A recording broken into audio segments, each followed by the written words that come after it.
Big boss 13 fame Asim रियाज इस time पर अपने गुस्सैल रवैये को लेकर बहुत ज्यादा खबरों में है। आसिम रियाज जो इस टाइम पर बैटल ग्राउंड में नजर आ रहे हैं, आए दिन उनका किसी न किसी के साथ झगड़ा होता ही रहता है। पहले रजत दलाल, उसके बाद अभिषेक मल्हान और फिर रूबीना दिलैक के साथ तीखी बहस होने के बाद आसिम को लेकर ये खबरें सामने आई थी कि उन्हें बैटल ग्राउंड से बाहर का रास्ता दिखा दिया गया है और वजह बताया गया उनका गुस्सैल रवैया। बैटल ग्राउंड में हुए कंट्रोवर्सी के बाद लगातार आसिम को लेकर लोग कई तरीके की बातें कर रहे हैं कि आसिम को शो से बाहर कर दिया गया है। वहीं अब आसिम रियाज ने पहली बार इस कंट्रोवर्सी पर चुप्पी तोड़ी। उन्होंने बताया कि उन्हें शो से बाहर नहीं किया गया, बल्कि उन्होंने खुद शो को छोड़ा है। आसिम रियाज ने सोशल मीडिया अकाउंट पर पोस्ट शेयर कर इस बात को कंफर्म किया। तो चलिए आपको बताते हैं कि आसिम रियाज ने अपनी इस पोस्ट में क्या कुछ लिखा। आसिम रियाज ने इंस्टाग्राम और एक्स अकाउंट पर इस कंट्रोवर्सी के बाद पहली बार पोस्ट शेयर किया। उन्होंने लिखा कि पेड मीडिया में सिर्फ एक रेड कार्ड है, वो वही लिखते हैं जो उन्हें बताया जाता है, उनमें कोई रीड नहीं। मैं जो करता हूँ खुद से करता हूँ, बाहर निकाल दिया, ये सभी चिल्लाते रहो, जबकि मैंने खुद शो की स्क्रिप्ट को लात मारी है और पूरा गेम पलटा है। अब इसे अगली हेडलाइन बनाओ। आसिम रियाज का ये पोस्ट ये बताने के लिए काफ़ी है कि जो उनके बारे में बातें की जा रही हैं उनसे वाकई वो बहुत ज़्यादा हर्ट है। आसिम रियाज का स्टेटमेंट ठीक तब सामने आया जब शो में रूबीना दिलैक से हुए कंट्रोवर्सी के बीच आसिम को शो से निकाल दिया गया।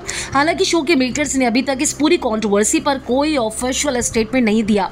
वहीं रूबीना दिलैक ने इस कंट्रोवर्सी को लेकर कोई स्टेटमेंट नहीं जारी किया। आपको बता दें, शो में आसिम रियाज और रूबीना के बीच झड़प हो गई थी।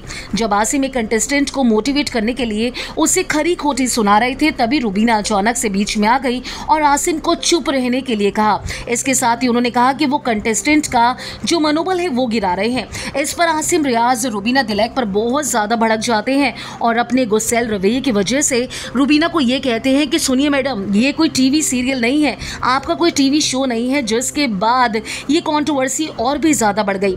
हालांकि बाद में शिखर धवन के बीच में आने के बाद जब उन्होंने ये समझाया कि आपने रूबीना के साथ गलत किया, तो ऐसे में आसिम रियाज ने बाकायदा रूबीना से माफ़ी भी मांगी और उस टाइम पर रूबीना दिलैक ने उनकी माफ़ी को एक्सेप्ट भी कर लिया। लेकिन इस कंट्रोवर्सी के बाद शो की शूटिंग में रुकावट आ गई और हाल ही में रूबीना के पति अभिनव शुक्ला ने भी पत्नी को सपोर्ट करते हुए आसिम रियाज को फटकार लगाई थी। लेकिन फिलहाल आसिम रियाज ने अपने पोस्ट के जरिए इस बात को क्लियर कर दिया है कि जो लोग उनके बारे में ये बातें कर रहे हैं कि उन्हें शो से बाहर कर दिया गया, बैटल ग्राउंड से उन्हें निकाल दिया गया है, उन्होंने अब ये बात अपने पोस्ट में कही है कि उन्होंने शो छोड़ा है, वो भी अपनी मर्जी से। अब फिलहाल आसिम रियाज के गुस्सैल रवैये और इस पोस्ट को लेकर आप क्या कहना चाहते हैं? जो भी आपकी राय है हमारे कमेंट सेक्शन में आकर ज़रूर बताएं। अगर आपने फिल्मी बीट को अभी तक सब्सक्राइब नहीं किया तो कर लीजिए। आप हमारा ये वीडियो फेसबुक पेज पर देख रहे हैं तो उसे भी लाइक कीजिए। बॉलीवुड और टीवी से जुड़ी तमाम खबरों के लिए आप देखते रहिए फिल्मी बीट।